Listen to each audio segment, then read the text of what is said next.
오늘의 큐티 말씀은 마가복음 11장 27절부터 12장 12절입니다. 제목 악한 농부의 비유.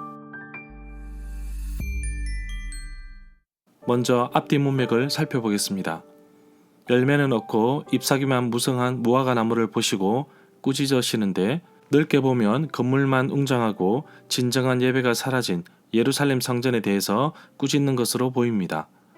예루살렘 성전에 들어가셔서 장사하는 사람들을 내쫓으시면서 이사야 56장 7절과 예레미야 7장 11절을 인용하시면서 성전을 깨끗하게 하십니다. 열매는 없고 잎사귀만 무성한 무화과 나무를 꾸짖으시는데 무화과 나무가 말라 죽었습니다. 제자들이 놀라는데 성전과 연결되어 있는 내용입니다. 결국 성전도 무너질 날이 있을 것이라는 넓은 의미로 받아들일 수 있습니다. 본격적으로 성전 지도자들과 부딪힙니다. 무슨 권세로 이런 일을 하는지 예수님께 따집니다. 이에 예수님은 세례 요한을 예로 들면서 맞받아 치십니다. 세례 요한이 권세를 인정하면 예수님도 권세를 인정하게 되는 셈인데 종교 지도자들은 세례 요한의 권한을 부정도 못하는 딜레마에 빠지게 됩니다. 마가복음 12장에서는 악한 포도원의 농부 비유가 등장합니다. 예수님께서 이 비유를 그들, 대제사장과 서기관에게 말씀하십니다. 이야기의 중심 내용은 이렇습니다. 1절에 한 사람은 포도원 주인으로 하나님, 농부들은 대제사장들과 서기관들, 2절에 한 종은 구약의 선지자들, 4절과 5절에 다른 종은 구약의 또 다른 선지자들, 6절의 아들 이 한 사람은 예수님입니다. 포도원의 주인의 아들을 죽이면 상속권이 사라져 포도원을 차지할 것이라는 잘못된 판단으로 인해 농부들은 진멸되고 맙니다.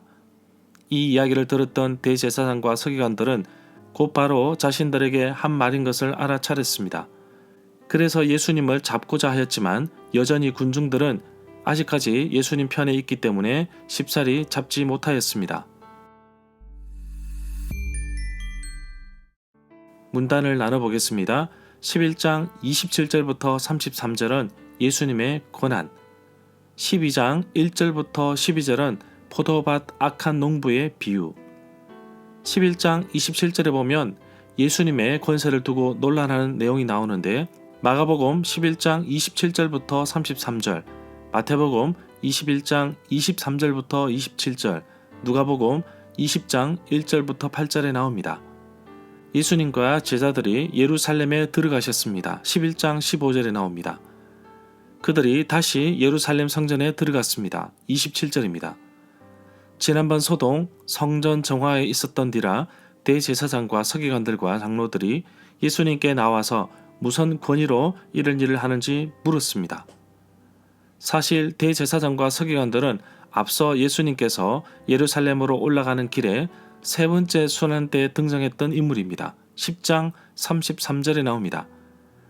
제자들이 예수님의 순환 이야기를 제대로 이해했다면 지금 마주보고 있는 이들이 장차 예수님을 잡아 죽이려는 무리라는 것을 알아야 했습니다.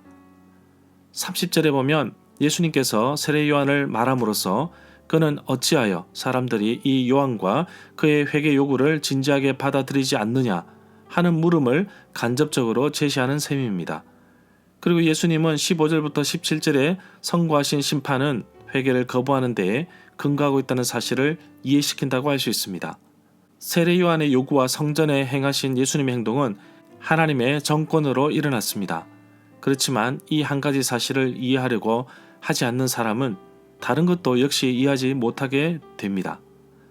32절에 보면 역시 대제사장과 서기관들은 민중을 두려워했습니다. 결국 예수님을 죽이는데 민중을 동원하게 됩니다.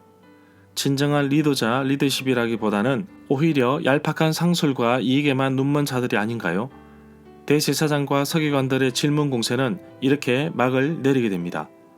12장 1절에 보면 포도원 농부의 비유가 나오는데 마가복음 12장 1절부터 12절, 마태복음 21장 33절부터 46절, 누가복음 20장 9절부터 19절에 나옵니다.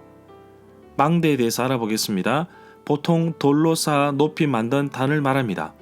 포도가 익었을 때 좀도둑이나 새돌로부터 포도를 보존하기 위해 감시자는 단 꼭대기에 서서 포도원 전체를 감시할 수 있었습니다.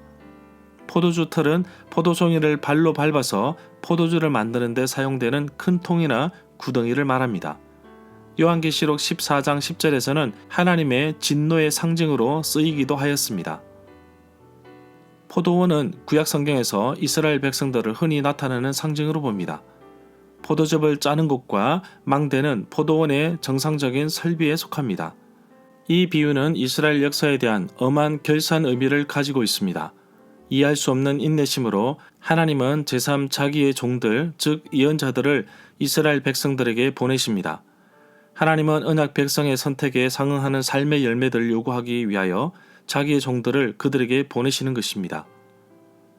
사랑하는 아들을 보내시는 것은 하나님이 몸소 오신다는 뜻입니다.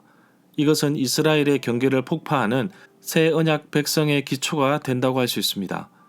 예수님은 죽은 자들로부터 부활의 기적을 통하여 머릿돌이 되십니다. 7절에 보면 악한 농부들은 그 유산이 우리의 것이 되리라고 하였는데 이 말은 그 아들이 포도원 주인의 외아들이며 다른 상속자가 없다는 사실을 함축하고 있습니다.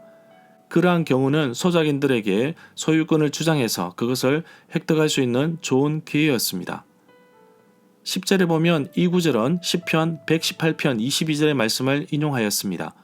건축자가 버린 돌이 집 모퉁이의 머릿돌이 되었나니. 예수님께서 말씀하신 성경은 시편 118편 22절부터 23절을 의미합니다. 모퉁이의 머릿돌은 건물의 아치를 연결하는 머릿돌을 의미할 수도 있습니다. 모퉁이의 머릿돌이란 건물의 기초의 모퉁이에 두 줄의 돌이 만나는 지점에 있는 돌을 가리킨다고 봅니다. 12절에 보면 종교 지도자들이 비유가 자기들을 빗대어 하신 것임을 알고 예수님을 체포하기를 원하였습니다.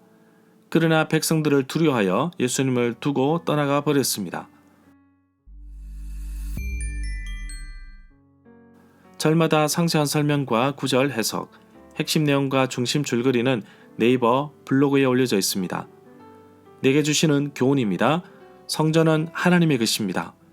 고린도전서 3장 16절에 보면 우리 몸도 성전이라고 합니다. 그래서 우리 몸도 깨끗하고 정결해야 합니다. 성전을 청소하신 것은 지극히 당연하지만 소득을 잃은 기득권자들은 예수님을 제거해야만 했습니다. 예수님께서 성전을 정화하신 권위는 바로 하나님이 주신 것입니다. 우리가 세상으로 그리스도의 복음으로 하나님의 정의와 공의로 깨끗하게 세워야 하는 것도 그 권위, 권세를 하나님이 주신 것이기 때문입니다. 포도원 주인이 여러 차례 종들을 보낼 때 그 뜻과 위험의 경고를 알고 제자리로 돌아와야만 했습니다. 그럼에도 불구하고 자신의 이익에 눈먼 자들은 아들마저 죽이는데 과연 하나님께서 나에게 보내는 경고의 메시지에 대해 나는 어떻게 반응하고 있습니까? 포도원 주인이 종들을 보내는 것은 심판을 하기 위해서가 아닙니다. 잘못된 길에서 돌이켜 돌아오기를 위한 사랑의 메시지인 것입니다.